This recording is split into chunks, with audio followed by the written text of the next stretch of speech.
We welcome in Trailblazers assistant coach Dale Osbourne. Dale, welcome to the show. How are you doing? Pretty good. Thanks for having me. Hey, well, we asked Jay earlier what his favorite summer memory was. You look back at this summer, any particular highlight for you that stands out? Well, I got a family, so whenever I can spend time with my family, that always makes it a good summer for me. So I just spent a lot of time with my family when I didn't have to be in the gym this summer. Well, that's great to hear. And so let's talk about your duties this season. They increase as you're moving to the front of the bench. What exactly will that mean for you? Well, it's kind of funny. A lot of, Coach Stotts, I owe a lot of credit to Coach Stotts. Even though I was behind the bench, he gave me a voice on the team, even behind the bench. So he gave me a lot of responsibility, obviously, in player development, and coaching the defense and practice and during games. He allowed me to do a lot of scouting. So obviously I'll have some more responsibility, but as far as my role is changing, I don't see it changing that much. I guess he would expect me to continue to do what I'm doing. So all the credit goes to him, because when people call in and congratulate me, I say, well, really, he had given me so much freedom and let me grow as a coach, even sitting behind the bench.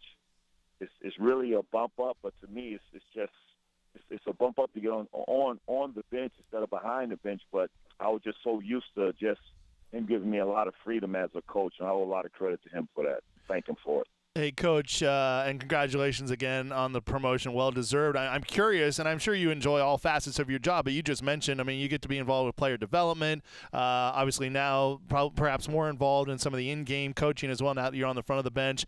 A lot of different things that you're doing. What part of your job do you, enjoy the most? Do you take the most pride in, especially once the season gets rolling?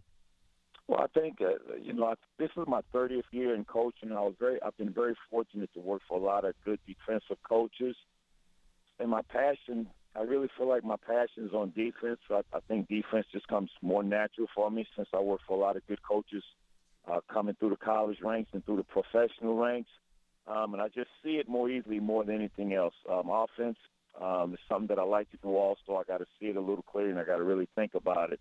But I really like coaching the defense. I think defense is a skill that you really have to work on and teach, because a lot of guys, we talk about going to workouts to a lot of guys when they go in the gym is just shooting the basketball. But I think what we do a great job at Portland, when we talk about workouts, we incorporate shooting and a lot of defensive drills. But just to go back to answer your question, my passion is really on the defensive end. And, Coach, I know, unless it's changed, but I know Coach Stotts, he relies on his assistants to, put together the scouting reports night in and night out. What goes into, for you, putting together a great scouting report? It's time-consuming. Coaches expect you to watch 5 games out. What I mean by that, if my scout is New Orleans, I have to watch the 5 previous games that the New Orleans Pelicans would have played. He expects us to type up a report for the coaches only.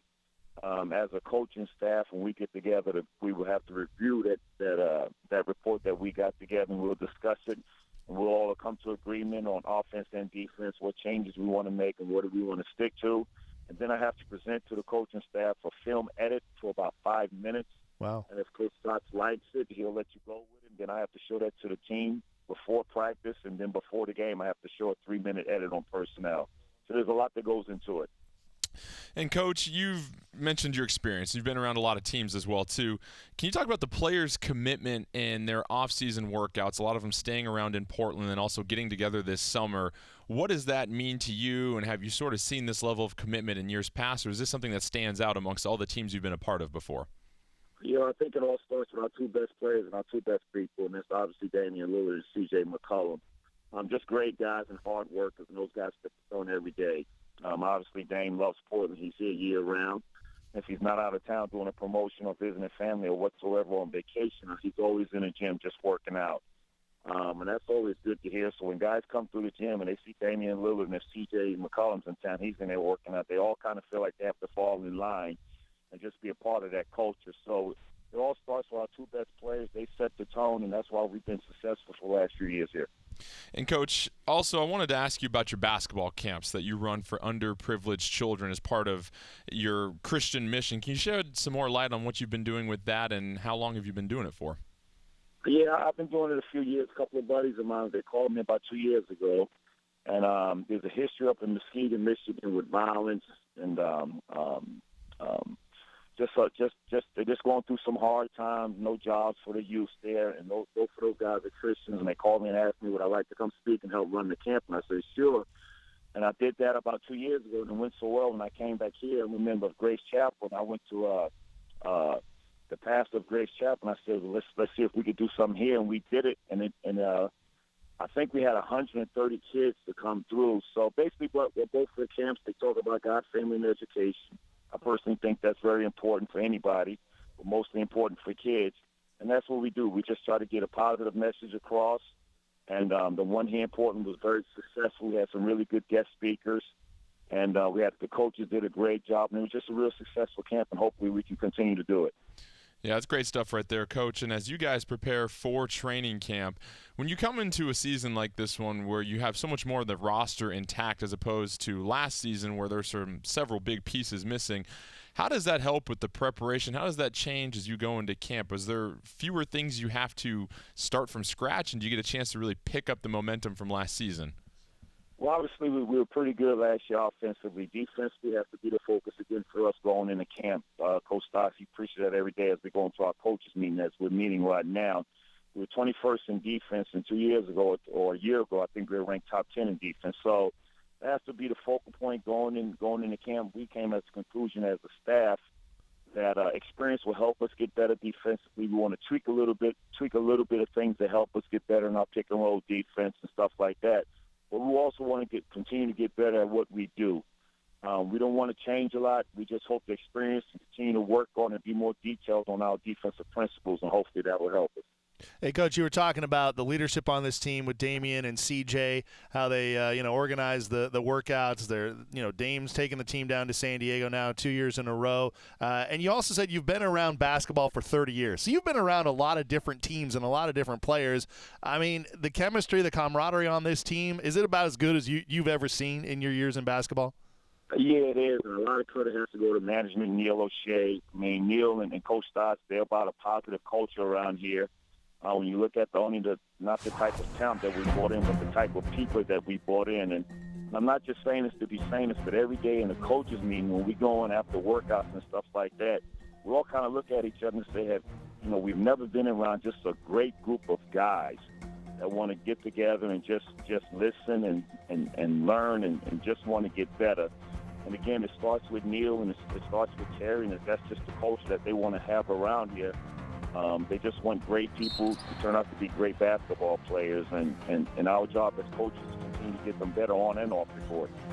We oftentimes hear team chemistry with professional sport franchises, and sometimes people shrug their shoulders and think, how much can that really affect things? But in your opinion, how big of a role does team chemistry play in the NBA toward a team's success?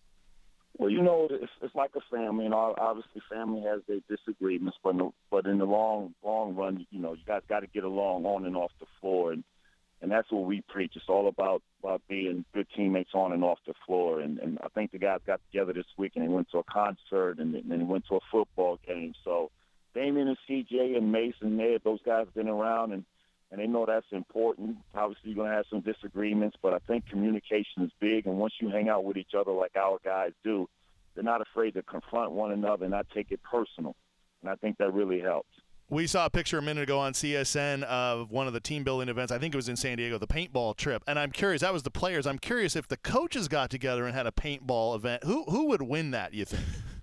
No, I'll lose that. I'll be the first to say I'll lose that. I'm too old to be ducking and jumping over anything like that. I don't know if me and Coach Stotts to do it.